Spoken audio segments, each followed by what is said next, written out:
So welcome. We're excited to see everyone here on a nice July Assessment Directors meeting. We have a few things to go over first, and then we're going to jump into one thing that I know many of us are really excited to hear. John Cohen is here from AIR, and he's going to be talking about our writing and the scoring specs and the condition codes and some things that we've all been really interested in hearing about. So we're excited for that. But we're going to go ahead and get started with a little bit of information that we have beforehand first. So Megan, I think you're up. So we have an update on the writing workshops, and a couple of dates have changed, and we do have definite locations. The one we're still waiting on, I believe, is Vernal, but we think it will be at the Vernal Conference Center. The Uinta Conference Center, I believe, is the exact name, but we'll let you know. Some of the dates have changed, so please take note of that. And we will be sending the invite through the new Midas system when that is up and running. But please just let your teachers know of the dates. So if they would like to attend, they can plan on it for those dates. We will be paying for substitutes. Any questions? But not travel. We'll be paying for substitutes, but not travel. All right.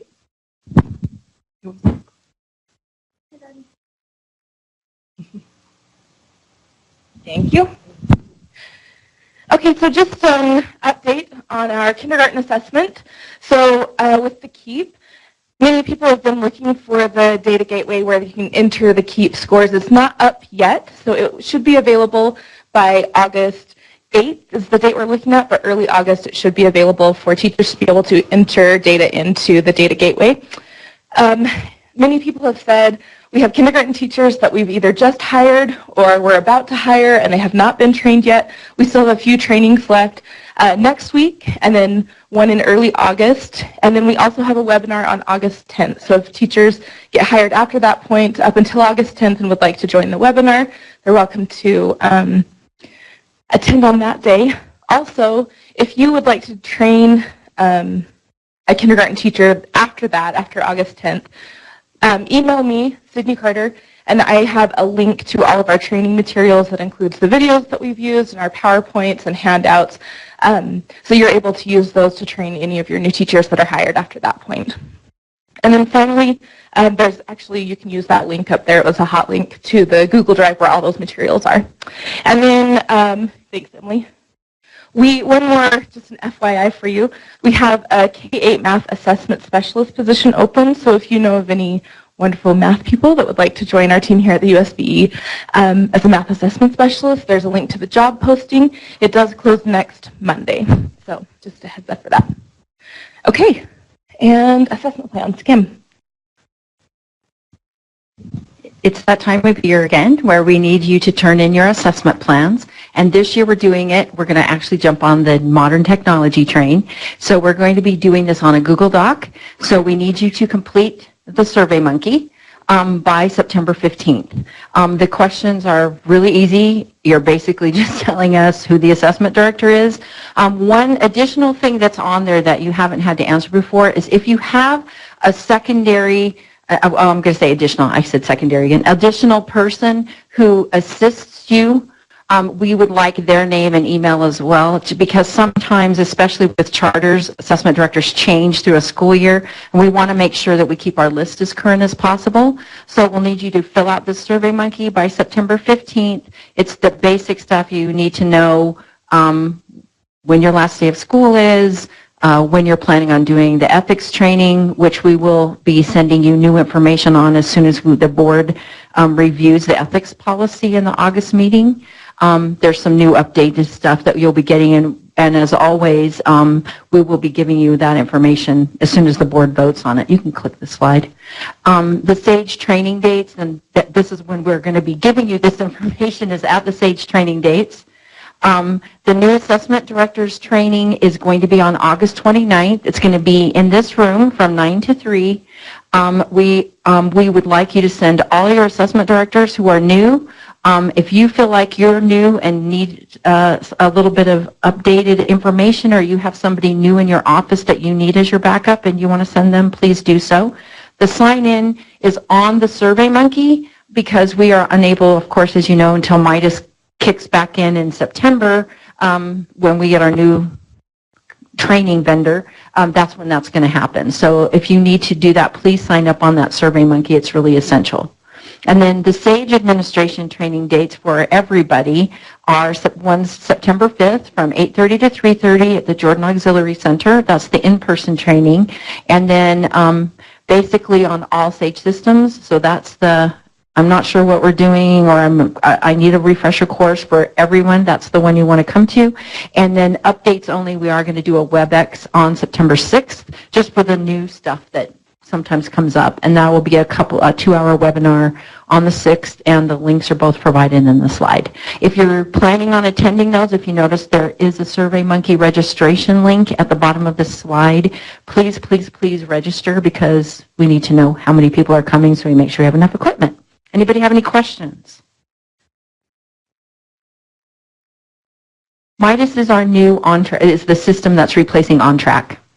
And right now, OnTrack went offline as of June 30th, but Midas doesn't come back online until the 1st of September. So we have this 2-month gray area where anybody can't register for training, so we're all doing SurveyMonkey. Okay.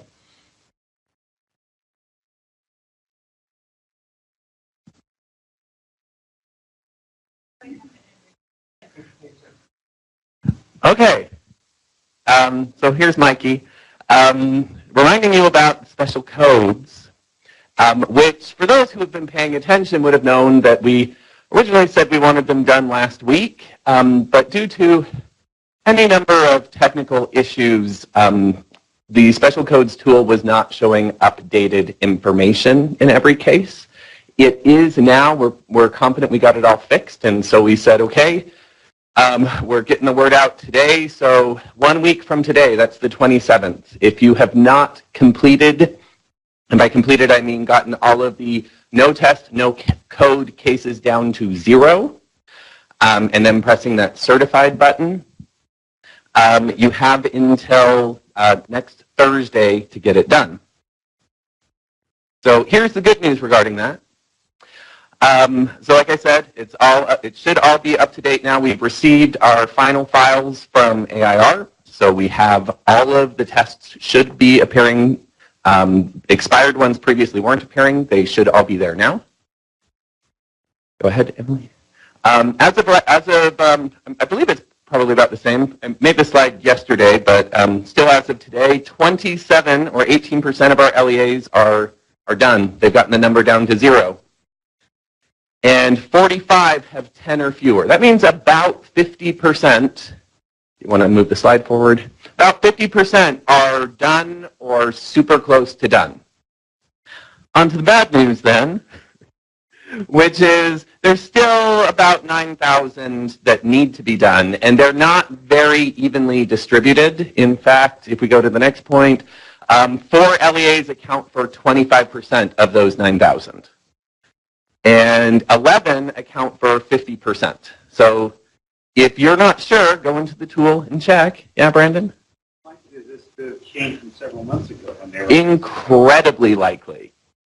Since again, it is now showing everything that has reflected in your end of year UTREX submission. So any fatal errors that were keeping students out before, they're there now. And also we have all of the final tests back from AIR. So basically, if you haven't been in for a while, go in and check. It's not going to change anymore, but as I've tried to repeat throughout the last couple of months that it changes on a nightly basis as new data is submitted. So the other little reminder is a good chance you're going to get a phone call this week. If you're not very far along, I just want to help you out with any questions that you have, as well as provide a friendly reminder that you have until next Thursday to get this done. And if you just simply decide not to get it done at all, next slide, we will go ahead and recode anything that's left based on the course exit date of that student. So if the student transferred before the testing window opened, which was March 20th, then we'll just recode as transferred before testing window, and that student won't be affected, won't count in your accountability. If, however, the student's course exit date was after March 20th and we don't get a special code from you, we're just going to say they were absent, and that will count against your participation. I don't want that to happen to you, so please take a look at it and make sure that you can get as much of that done as you possibly can. And the last bullet is simply my contact information, my email. Please, any questions, anything I can do to help, just let me know.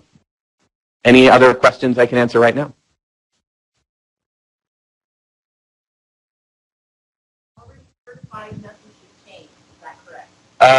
No, that's not necessarily correct. Because again, it depends when you certified. If you certified last February, for example, then definitely lots of things have changed. Everything is current nothing has changed as of the past couple of days. So if you have certified as of, let's say, yesterday or Tuesday, probably nothing's changed. If you're a smaller LEA, probably nothing's changed. If you certified and I noticed that there are more no test, no code that have appeared after we've updated all the data, I went ahead and canceled your certification because it locks the tool for you, and I want to make your life easy so you can just go in and start editing, not have to contact me and say, oh, we need it unlocked. So it's possible even that if you've already certified, it might not be certified anymore. If, as of this morning, if there were still no test, no code, and you had certified, I took the certification off. Any other questions? Okay, then. I believe that's it for USB.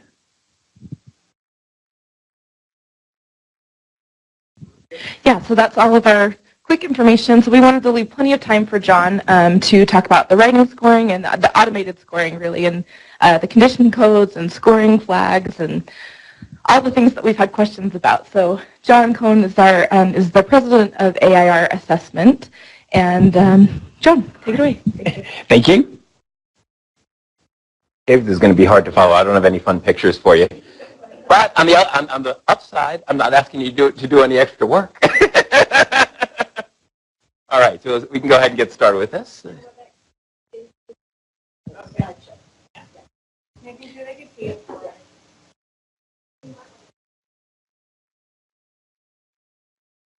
Testing, 1, 2, 3. Can you hear me? Okay, so I'm going to talk actually about two things. First, I'm going to talk about automated scoring, and then I'll pause and take a bunch of questions from you. And the second topic, y'all remember Jo Ellen, right? she asked me to talk about the board's change to reduce the writing this year from 2 prompts to 1. So I'm going to talk a little bit about that and what you can expect from that. So let's get started with the automated scoring. So I think I understand the questions folks have about automated scoring. One, it's kind of like, what is this? How does it work? Seems like a lot of our kids are getting nailed for copying the prompt. How are you figuring that out? And why are you nailing them for it?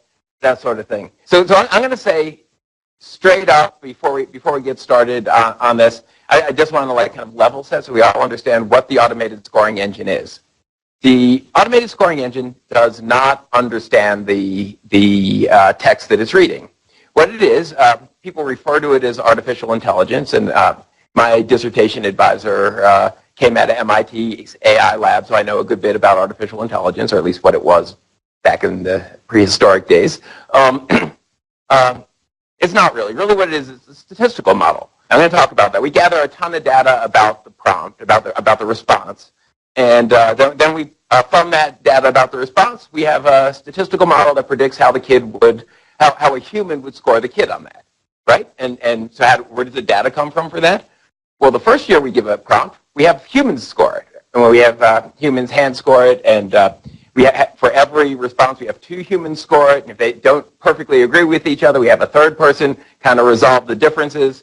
So we have really valid human scores we predict, so it's a prediction model of how a human would score to this rubric rather than actually scoring to the rubric. That's how all of these things work.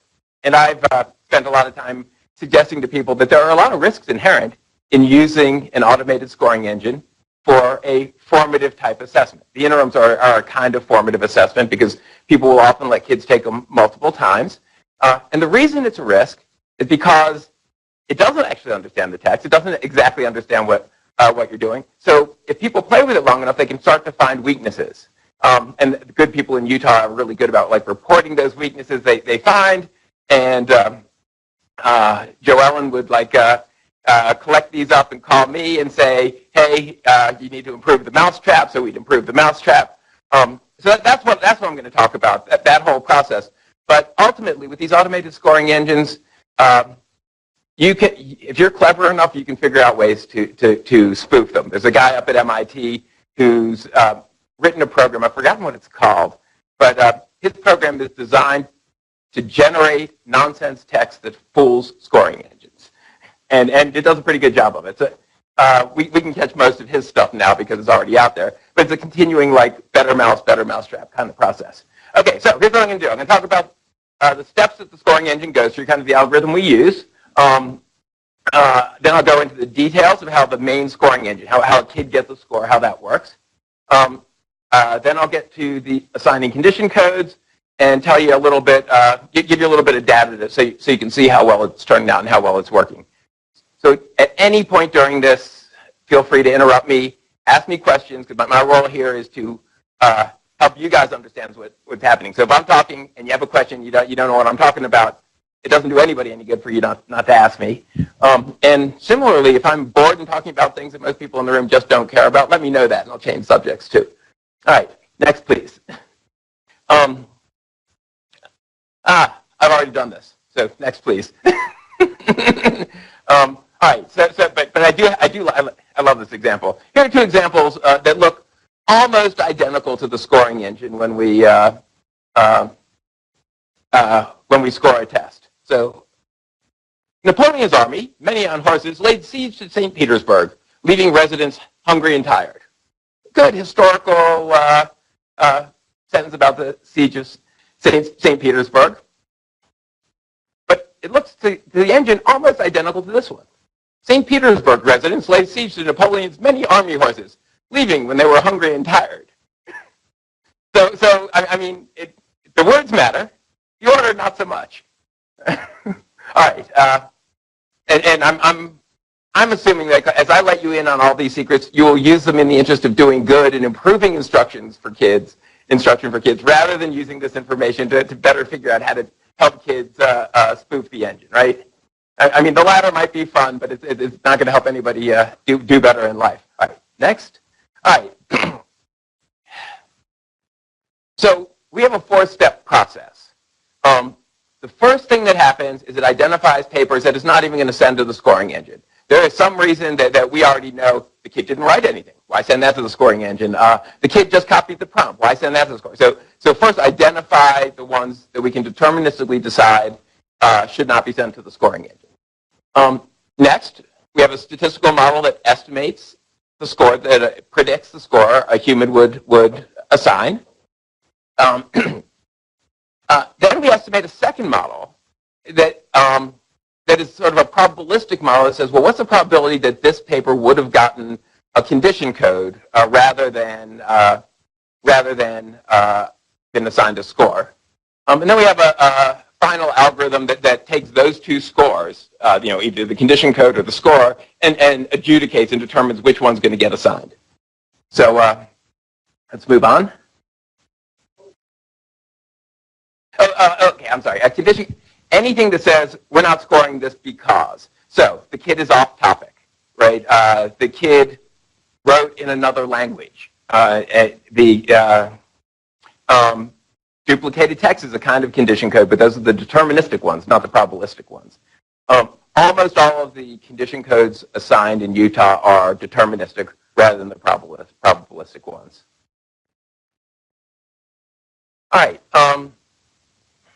So the main scoring engine, we have what data scientists now call unstructured data, text. It's just kind of free-flowing. It's not in matrices and whatever else. It's just free-flowing text. We have to analyze it. So what do we do? I'm going to tell you all the secrets to artificial intelligence, because my dissertation advisor asked him, like, what is the difference between computer programming and artificial intelligence? He took thought for a minute, looked me in the eye, and said, about 50 grand a year. All right. We create structured data out of the unstructured data. Literally, we build some matrices. So what goes in those matrices? First, document qualities that are basically syntactic. The number of spelling errors, this average sentence length, the diversity of verbs you're using. Like I was a kid always using passive voice, that kind of thing. And so those are all things that you can imagine how it's pretty easy to parse that out of the text. So that's one set of variables that goes in, and there's, I don't know, probably 2 or 3 dozen of those that we put into the model. Next, there's semantic content. Semantic content is basically is based on the frequency with which people use words, right? So when we're training the engine, what we do is we take all of the papers in the training set, and we break them down into words, right? And so imagine a big matrix with 100,000 columns, right? And every word that a kid has used, we don't, not including words like a and the, we get rid of what we call stop words.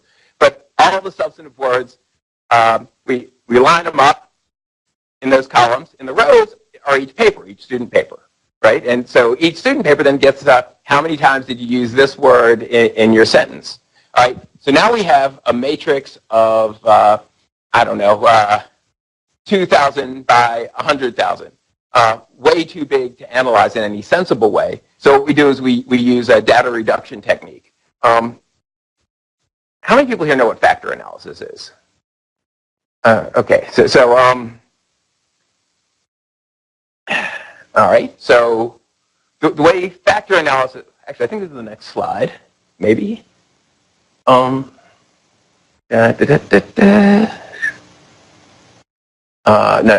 go back.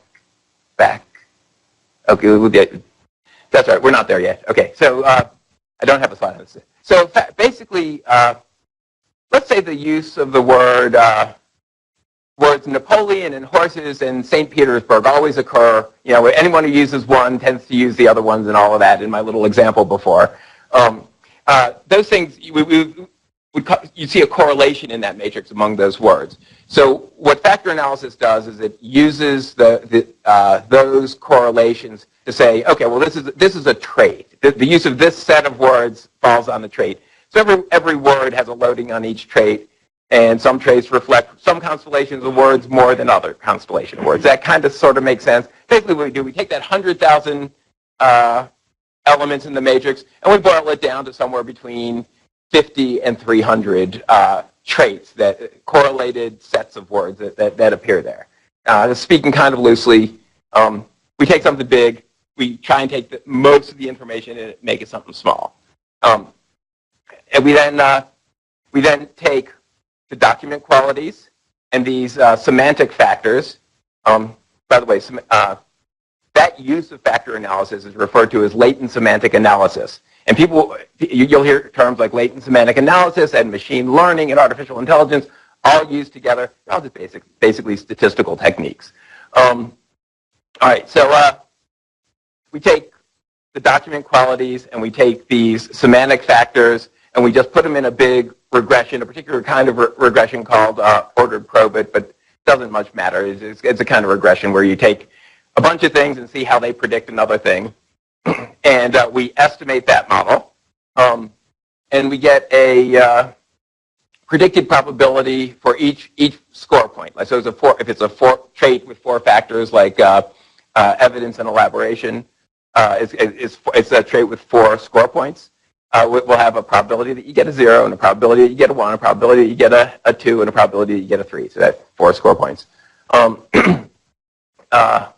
And then we just find the highest probability, and it's like, okay, in all likelihood, that's what the human score would have scored you, right? So we do this all in a training set, and we have the regression coefficient. So now we have the model. It's been estimated. We have our prediction model. We then go to a validation set. We always set aside somewhere between 500 and 1,000 papers that weren't used in training the model, and we then apply the trained model to predict those to see how it comes out, right? So are our predictions good? Are they holding up outside of our training model? Is that clear? Okay. All right, and so we always validate the models as part of our training process. Next, we calculate a confidence index, right? So the confidence index for the score basically has two components. One, if your score is right on the cut score between, say, 2 points and 3 points, we can't be really sure whether we'd give you a 2 or a 3. You're really close, so we're not very confident that it's a 2 rather than a 3 or a 3 rather than a 2. So that can contribute to low confidence in the score. The second thing that can contribute to low confidence in the score is the how similar your paper was to other papers in the training set, right? You can imagine a scatter plot, like a football-shaped scatter plot in 2 dimensions, right? So, like if we have weight on the bottom and height on the other side, and then we just put a dot for each person in the room, they kind of make a football-shaped thing. Well, folks who are kind of on the outsides of that football would be less similar to the rest of the room, and folks right in the center would be more similar to the folks in the room. Well, that football, that 2-dimensional, is really done in, I don't know, 100-dimensional space, and folks who fall kind of at the outskirts of that are more likely to be scored wrong. So we go back to our validation set, and we take how close you are to a cut between a 2 and a 3, and we take how similar you are to the rest of the folks, the rest of the papers that is scored, and we predict out the probability that our machine prediction would be wrong, right? So the more likely our machine prediction is to be wrong according to that model, the less confident we are in the score, right? Because, and actually we're pretty good at that. In the examples that I looked at, if the machine and the human match exactly about 20% of the time, if we take the 15% of cases where we're least confident, the mismatch rate will be 40%. And that's good, because if we can take this 40%, route them off to humans to rescore, we get a good score that we now have more confidence in. We can reduce the overall mismatch rate below that 20%, right? Because we're taking a big chunk of those guys, and we're able to rescore them with humans. That's what the validation scoring is being used for. That was one of the questions that Joellen asked me to ask about, so I think that's one of the things you're interested in. So I'm going to pause here for questions.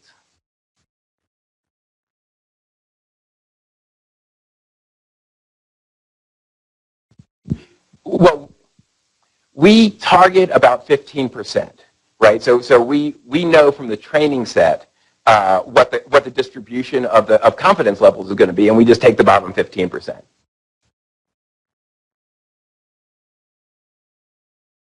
Well, that question was what percent of papers actually go through the validation process?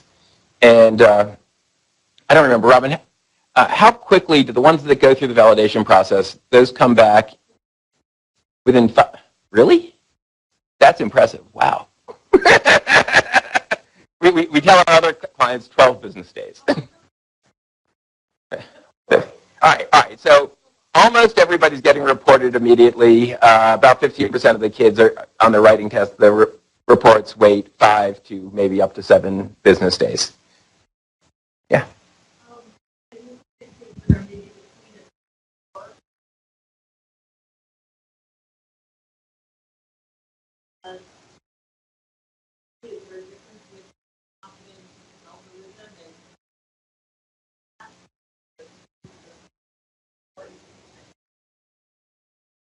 No, we don't do it by score. We just do it by confidence.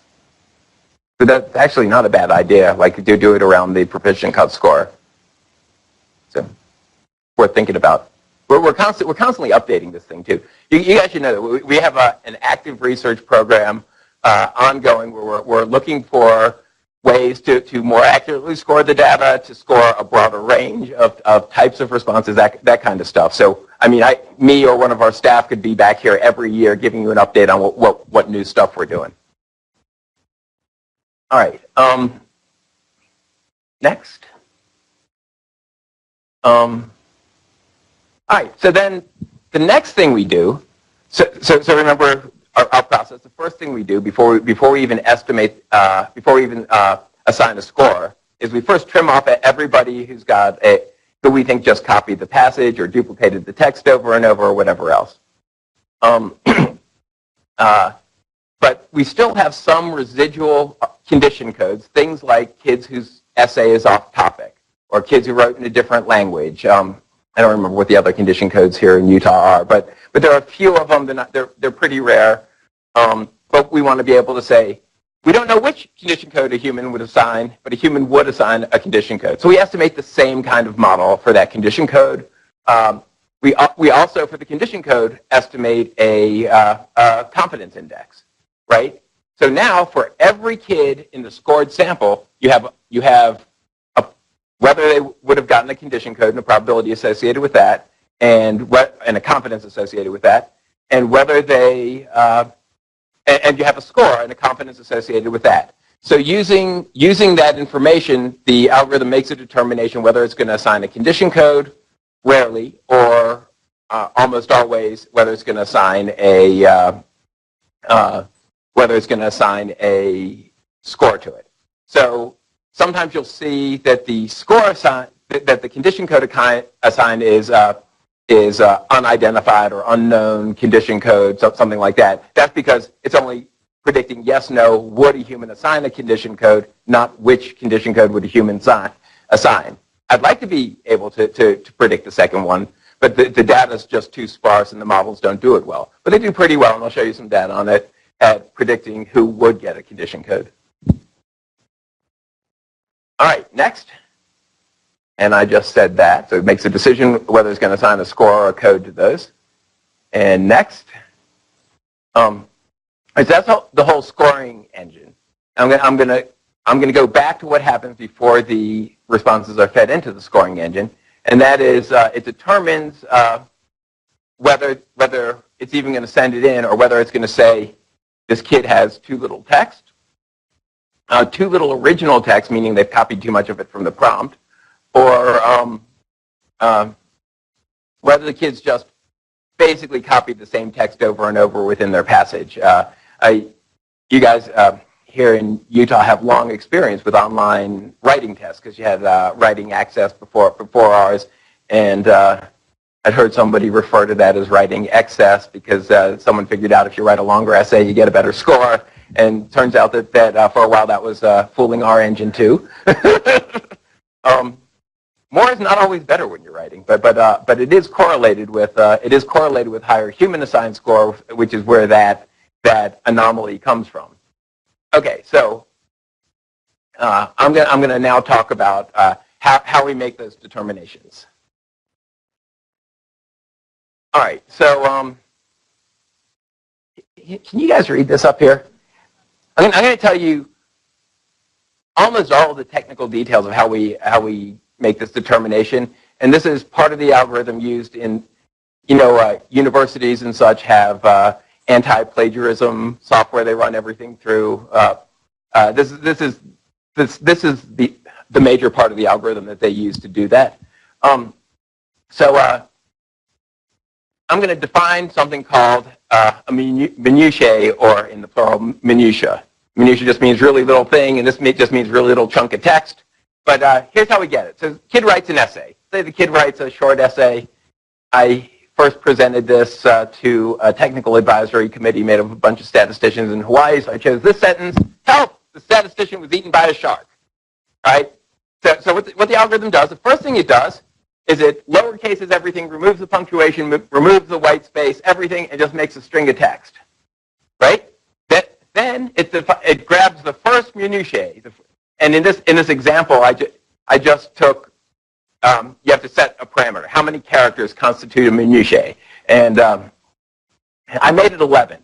The key thing is it needs to be longer than a typical word. so you're getting collections of words in a row, but it needs to be short enough that a single spelling error or typographical error doesn't completely mess the whole thing up. So in this example, I use 11. They're usually in the range of about 11 to 25, something like that. So the first, I highlight the first 11 characters, 1 through 11. That's the first minutiae. Then you shift over just one character. So these things overlap. And take the next 1 through 11. And what this does is if there is a typo or a mistake in there, you'll still get lots of matches. And so on and so forth. So here we have 3 minutiae if they match. That's 3 of those. But what it is that contiguously, it is now 11, 12, 13 contiguous contiguous characters in that string that is now devoid of spaces, now devoid of capitalization and punctuation.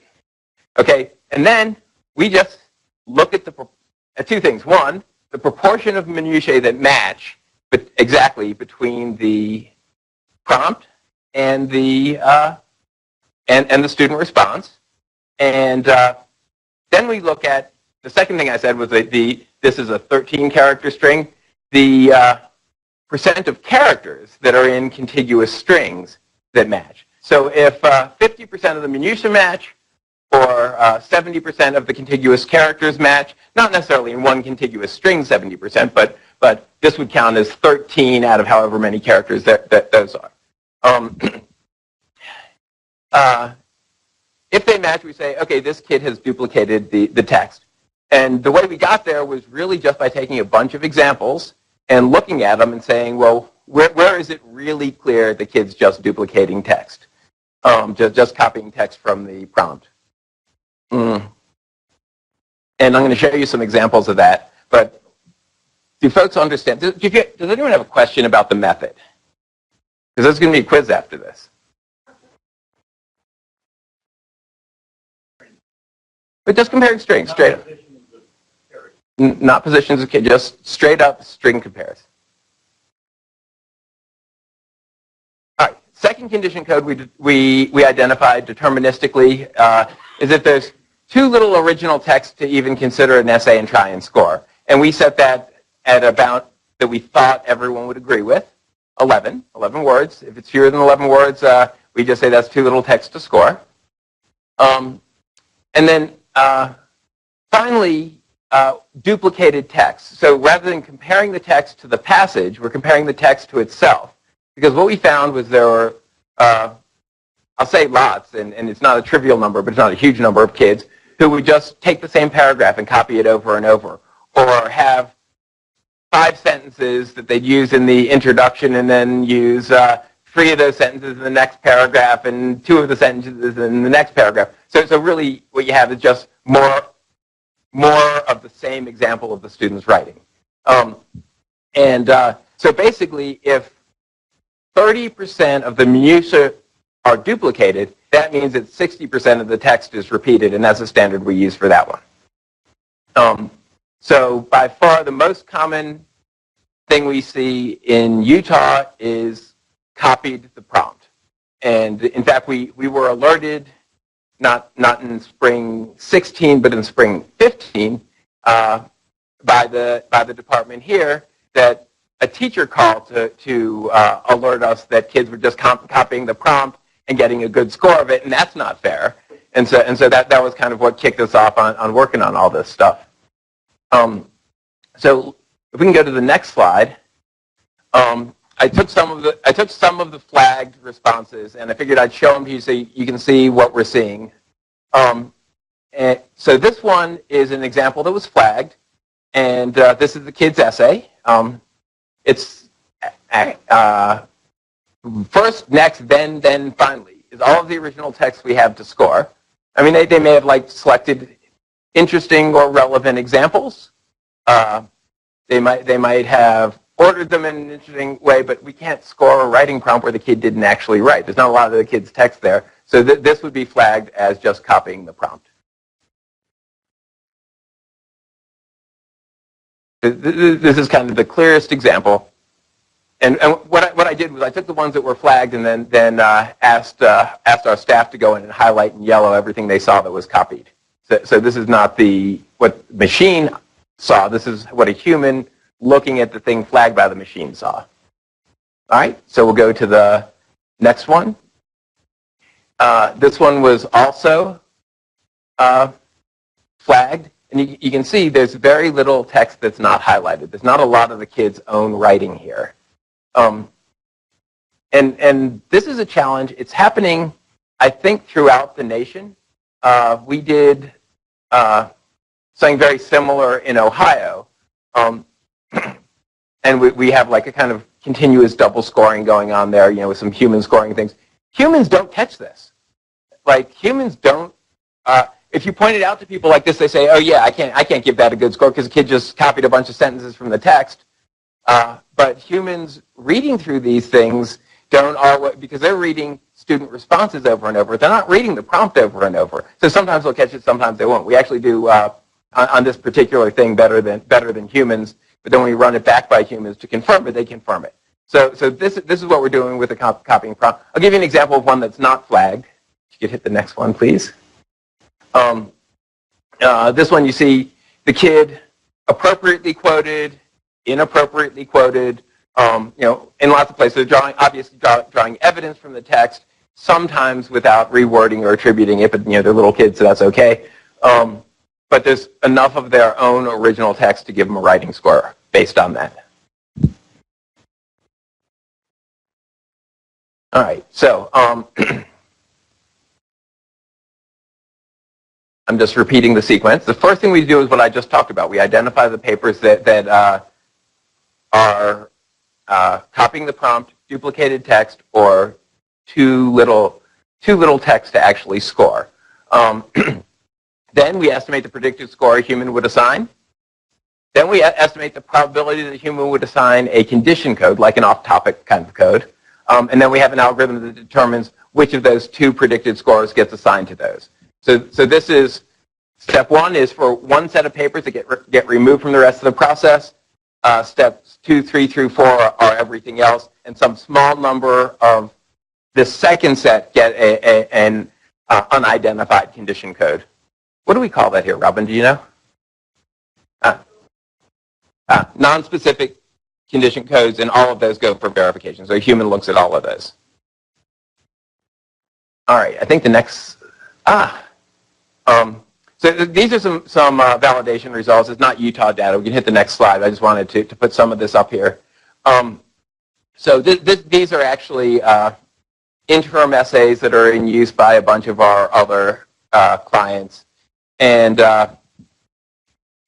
we have conventions, elaboration, and purpose. It's almost an identical rubric to what you use here in Utah. Your conventions here in Utah is more specific and then, therefore, in my opinion, better because humans can score it better.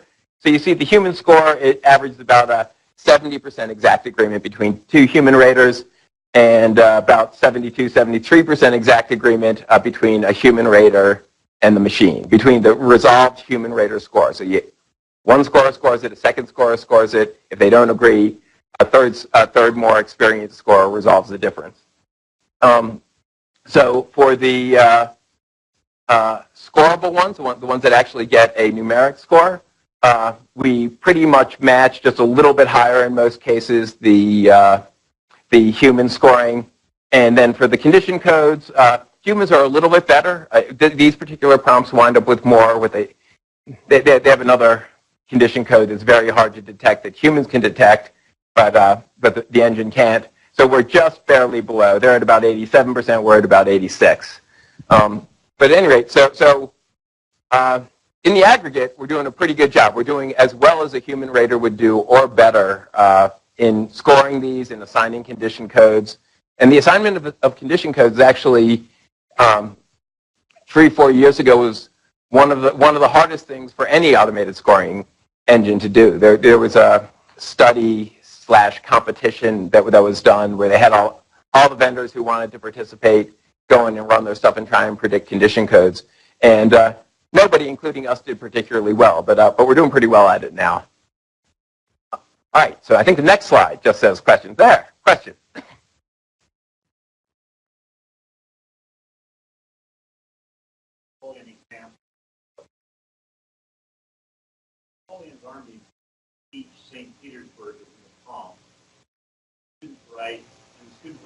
Napoleon's army laid siege to St. Petersburg. Would you want to see that flag in yellow or not? You would not want that to be flagged in yellow. Because they didn't just copy. Were you trying? Oh, I'm sorry. Now I'm going to hand you the microphone because I'll get it wrong. So just trying to understand the process better. If the prompt says Napoleon's army besieged St. Petersburg, and the student writes Napoleon's army laid siege to St. Petersburg, would you want that flagged in yellow as copied or not?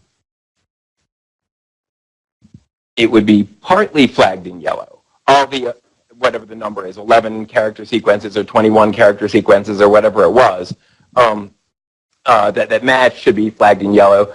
Those that don't. So in that case, that was one sentence. That one sentence, it was similar to a sentence that appeared in the prompt, wasn't exactly the same, right? So it would be part in yellow, part not in yellow. So the question would be whether all of the kids' sentences were like that, in which case they might get flagged. Can we go back to the last example that I gave? So the question would be whether it Napoleon's army, then this wouldn't be Napoleon's army laid siege to St. Petersburg. Right? Then if the rest of the stuff had just parts that were copied or not parts that were copied interspersed throughout, this wouldn't get flagged. But if we can go back one. If we see that most of the stuff, the vast majority of the stuff that you see is actually the same, that's when it becomes a problem, right?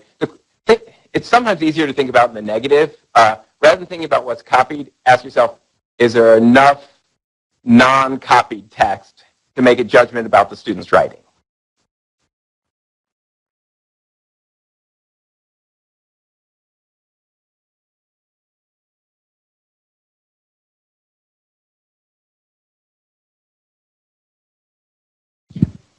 To not use, I think using evidence, as long as they're not just providing the quotes, right? So if you, yeah, oh.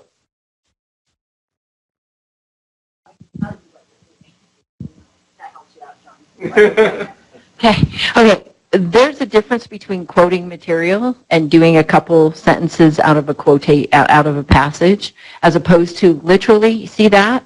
That's exactly what we saw over and over and over. Students are getting confused about what evidence and elaboration is, and you could tell that they're trying to use evidence from a text, but they really haven't practiced enough to know how much to use. It goes to my student. Back in the day when kids used to copy everything from the encyclopedia and teachers would write comments like, "Are these your own words?" Okay? And my students would always come back to me with, "Why would I want to use my words? Their words are better." Okay? And especially third and fourth graders, while they're really trying to struggle with this is not a blame game. You can actually look at some of the responses and see how the kids would start to do it. And that example is kind of like that. You can see that the student's trying to give information, but they just put too much in.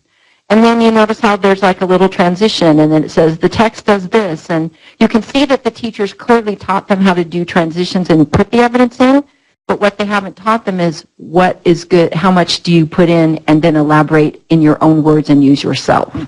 And this example is not one that John just pulled off and said, "Ooh, I'm going to pick the worst one." I looked at, I don't even know how many. And this is a very representative sample of pretty much what these kids are doing. So that's why our writing workshops are so essential this year, is because that's what we're going to be working on. Teachers are telling kids quote from the text, and we have this question at rural schools. Well, if they put it in quotation marks, it's not plagiarism. Well, yeah, it is. I mean, you can put quotation marks in and do it, and that's kind of what the situation is. Does that help, Denise? So they're doing too much, and they're not putting their own thinking into it. That's what's missing, and they're trying to use the evidence, but they haven't done enough to. They're just literally copying it word for word with a few little transition phrases, and that is pretty representative.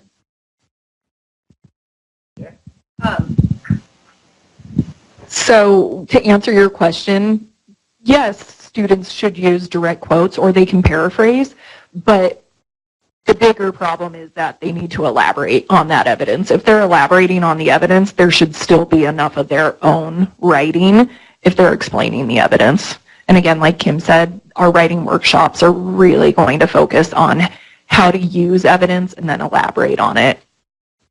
So hopefully the elaboration should solve that problem in the students' writing.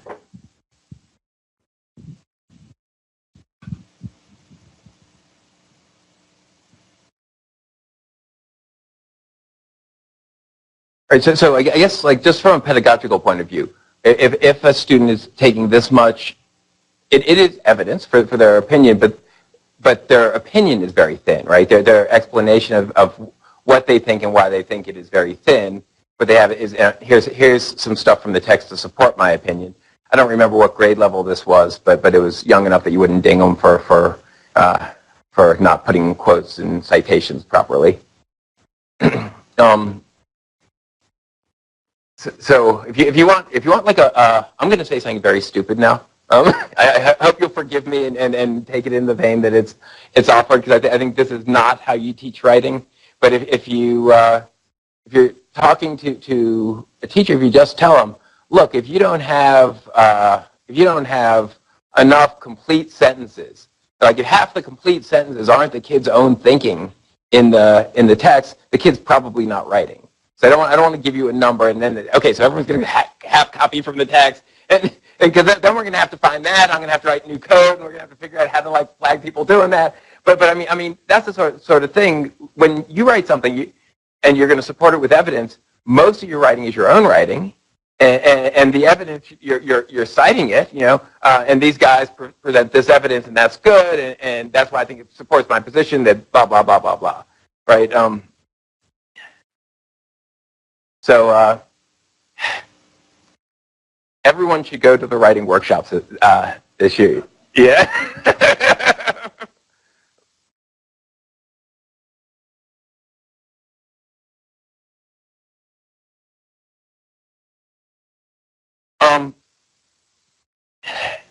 Yes. Remember it's hard talking to someone on a WebEx because I can't see them and see if they're getting what I'm saying. So speak up or chat Kim, and she'll channel you for me if I'm not getting at what you want. So remember, we take a whole lot of information about the text. Like some of it is syntactic information, some of it is kind of low-level semantic information, and we use that to predict how a human would score it.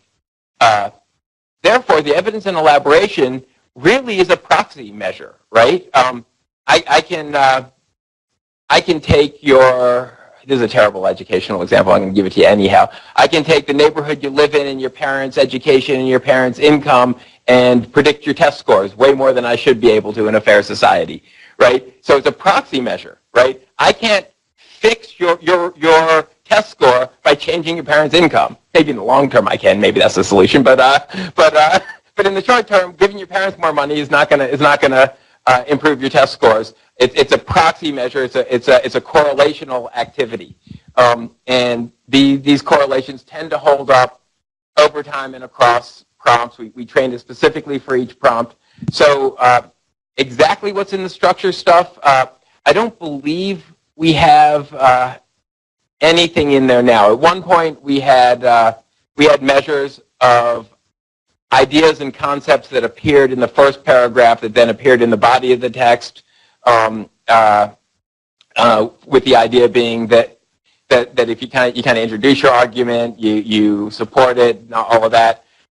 Those things didn't predict all that well, probably because the measures of them weren't great. But what we're doing seems to work. If we Emily, if we can go back to the data table at the end. So for evidence and elaboration, if you give, purpose and structure is the one we're talking about. For purpose and structure, if you have two humans score it, they're going to agree perfectly with each other about 70 to 75% of the time. They'll almost always be within 1 point of each other. And you'll see that the engine does exactly the same thing. It agrees with those humans about 75% of the time, just a little bit more than humans. This is a very common pattern when we look at the data. But it's a proxy. It's not doing the thing a human would be doing. And so when people call it artificial intelligence, I cringe, and then I remember, oh, they pay us more for that. Did that answer your question?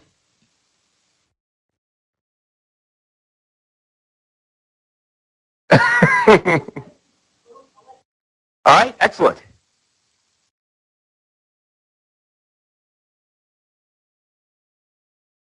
All right. Anything else from the folks on the WebEx? Or from the folks in the room?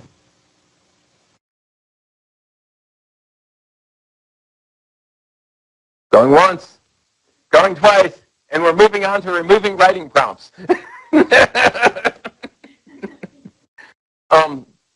All right, so as I understand it, the board has the board has decided to slowly reduce the amount of writing measurement that you're doing.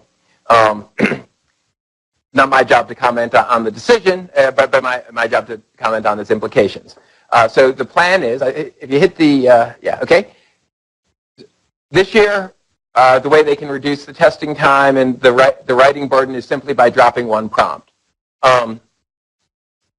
Next year, they're going to eliminate writing, or their current plan is to eliminate writing in all grades except 5 and 8, going back to a model that you used to have. So this year, actually this bullet is in the wrong place. I should have put it up here. This year and next year, right now kids are answering one explanatory, one argumentative prompt. Next year, they will be randomly assigned one or the other. In subsequent years, maybe there's currently competition for subsequent years testing, and we bid on that.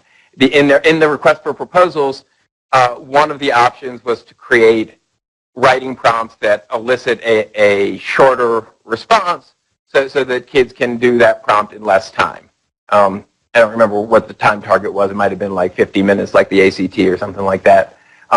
So subsequent years may have one shorter prompt, and who knows how it'll evolve after that. All right, so how will we score that?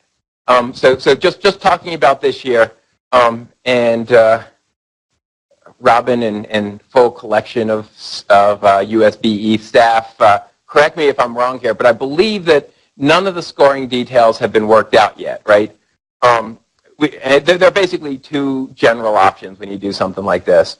One, you can just keep scoring it exactly the same, and then writing will have half as many points, and therefore it'll be given less weight in the overall ELA score, right?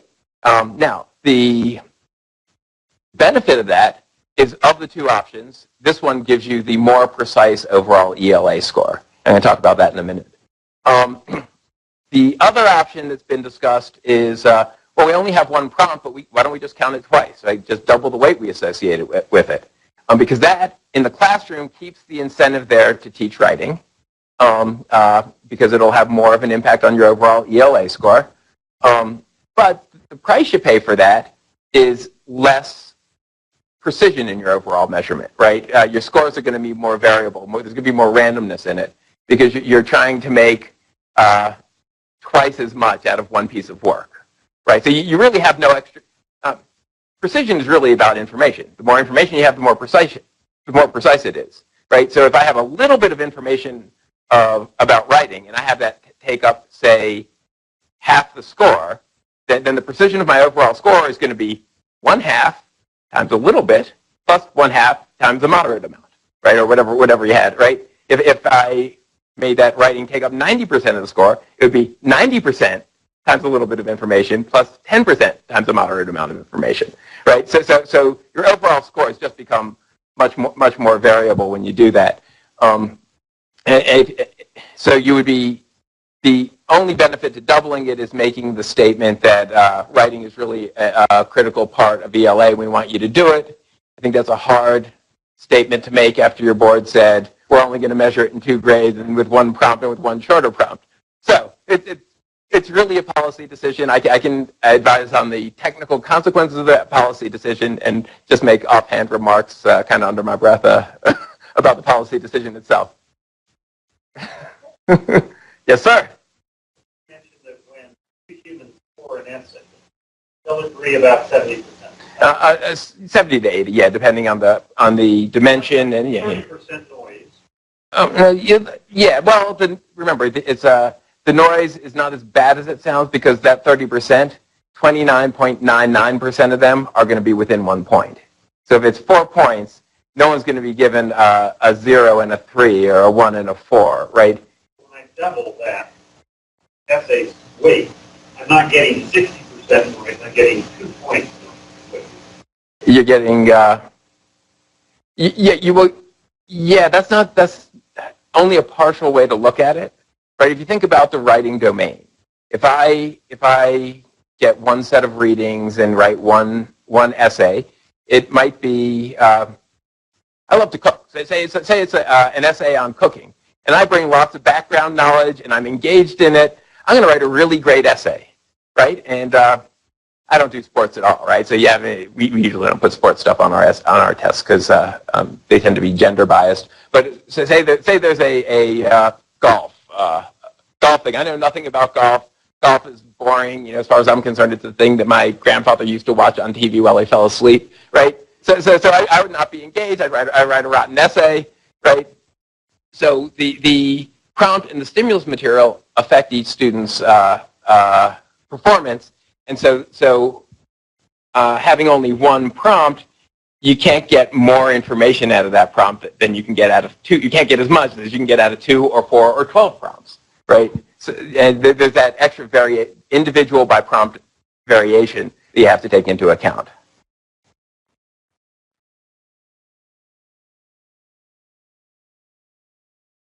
Oh, I'm sorry. If you have 2 humans score the same paper, they will agree exactly 70 to 80% of the time. They will agree within 1 point 99.99% of the time. I have to be better about repeating the question. I'll hand the microphone. So, who's next?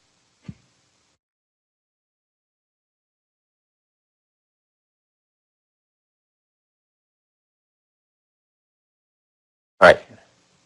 My final slide is on testing time. So we're going to knock this down to a single prompt. How much this is pragmatic this year? The same prompt, same everything. How much time should you allocate for the kids to do their writing? I've given you three measures. One is the average time in minutes, the median time in minutes, and then the 85th percentile. Kind of like using the 85th percentile because when you sit a bunch of kids in a room to take a test, you want to plan for like most of the kids to finish. Maybe some can come back later and finish, or maybe some can stay in the room. But you don't want to plan for, all right, half my kids are done, session's over, right? That's not a good way to plan testing. So you're looking at probably a good 1.5 to 2 hours for a single prompt. With it being lower in the upper grade, less in the upper grades, more in the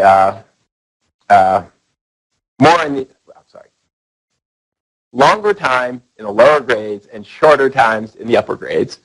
There is a little bit of a difference, but not a ton in the whether they get an informative or an argumentative prompt, but that, because it's not consistent across grade levels, I think that might be kind of prompt specific, which set of prompts happen to be in the pool in a given year.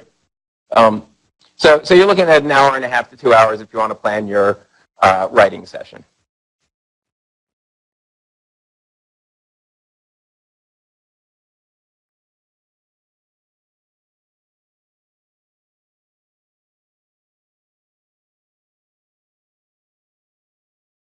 is the writing response length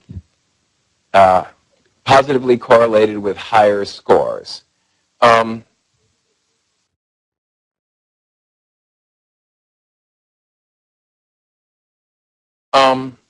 There is a positive correlation in pretty much every test I've seen. If we're talking about when we say longer, we mean longer in terms of amount of text. There is kids many kids who are good writers and absorb the material and ready to respond to it write a little more fluently and have an easier time producing a little more text. But the correlation is far from perfect because there are lots of students who just write and ramble on. But if you, this is old data based on writing prompts that were not based on the reading material. You didn't have a stimulus material with just the old style writing prompt, like should school kids wear uniforms? Pro or con, go. That sort of prompt.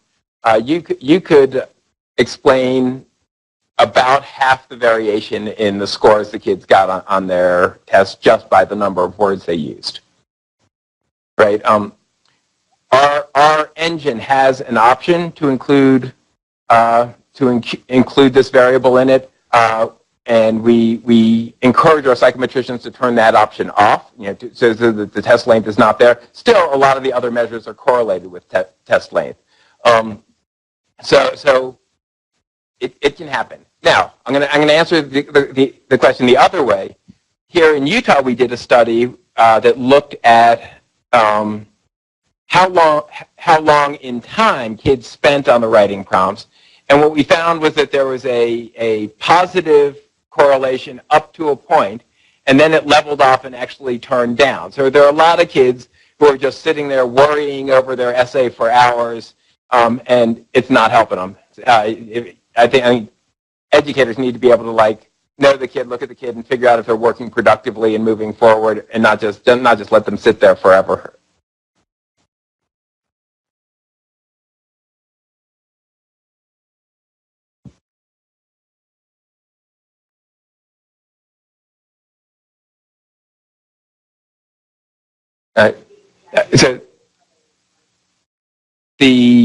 So the question is that the districts would like a fixed time length for writing, and that's what do any of our ELA experts over there want to? I mean, I'll speak to that. Technically, we can do that, but we would have to refield test the items under those conditions because the kids' responses obviously are going to be different. Now, from a, is this what our standards want the kids to be able to do? Write stuff in 50 minutes? Let me. Sydney's volunteering as I approach her. So, as many of you know, we don't have right now set timelines. We do have guidelines of each prompt should take most students 60 minutes. All students should be done by 90 minutes, knowing that some students may need extra time than that. What John was referring to was the study that we did here in Utah where we noted that students who wrote between 60 to 90 minutes, typically with their testing time on a single prompt, that's typically where they did the best. Once they got more time than that, then the score started to drop off.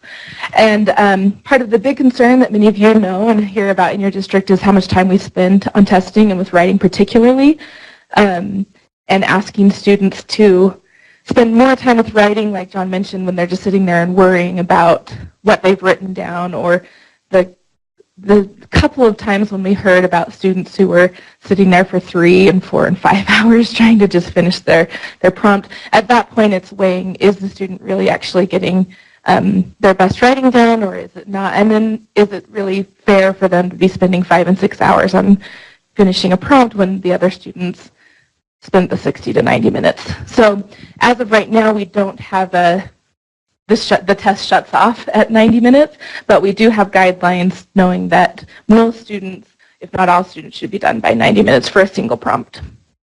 I know last week we had several teachers, or several of our staff here down at the Rural Schools Conference, and many teachers, as we explained to them about going from 2 prompts down to a single prompt, were very excited about that idea and looking at, okay, as far as time, it'll be random whether they see an informative prompt or an opinion argumentative prompt.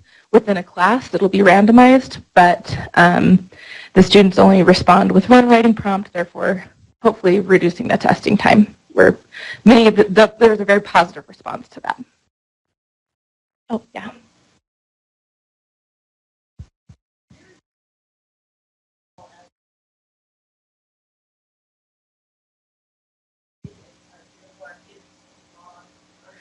Right, when it's randomized, if they get, so the question is the difference between informative responses and the opinion argumentative responses, and therefore if it's randomized, is it going to skew the student's writing score because they're not seeing both, they're only doing one.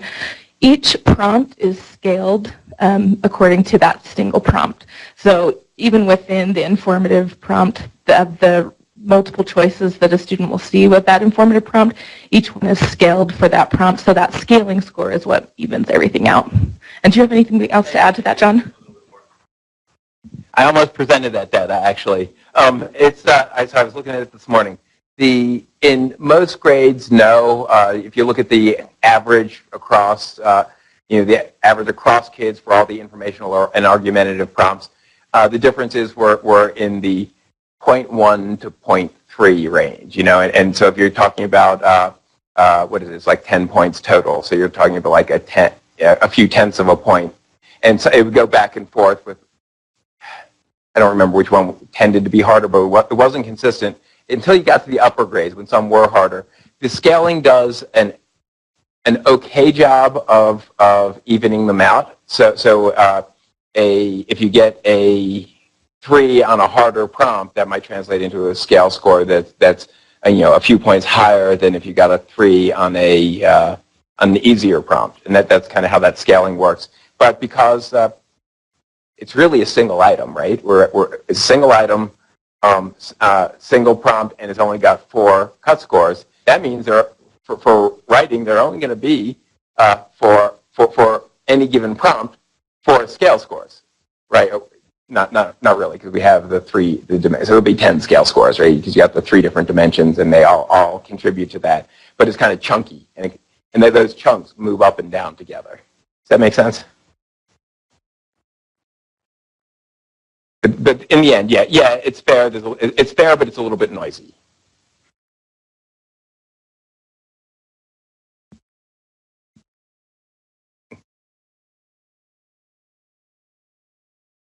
All right. I think that's all I had, right? One more slide. See? So, do I get to pick someone in the audience and hand them the microphone and they get to take over next?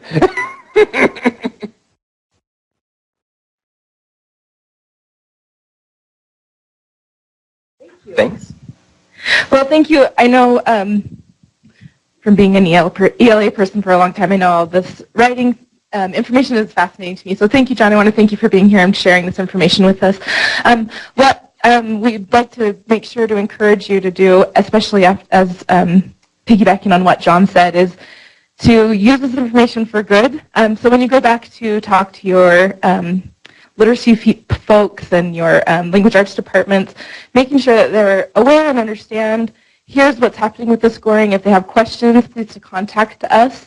And we really want to hit hard again those writing trainings. If you have literacy coaches or teachers, we really want to talk with more people about writing. And as we're going forward this year with some changes with these scoring, from, as many of you know, we saw this last year where we had scoring and then changed halfway through and went back to our scoring that we used last year. But that scoring is going to be in place starting the beginning of this year. So with benchmarks, interim, and our summative assessments with writing, these new scoring and condition codes will be used. And so we want to make sure we are aware from the beginning of the year and adjusting our instruction to make sure that teachers are aware of these things from the beginning of the year.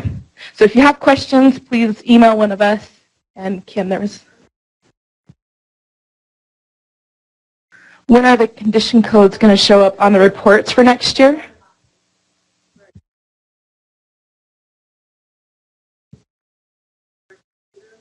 they'll be on. Okay, so the condition codes will appear this year. The window opens for interim and benchmarks assessments on August 22nd, and those condition codes will be in place at that time when those become available, August 22nd.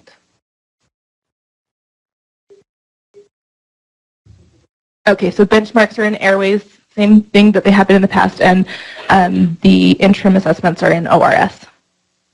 Any other questions?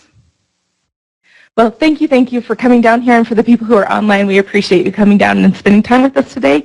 And as always, if you have questions, please don't hesitate to email or give us a call or come up and talk to one of us. So thank you for being here today, and travel safely.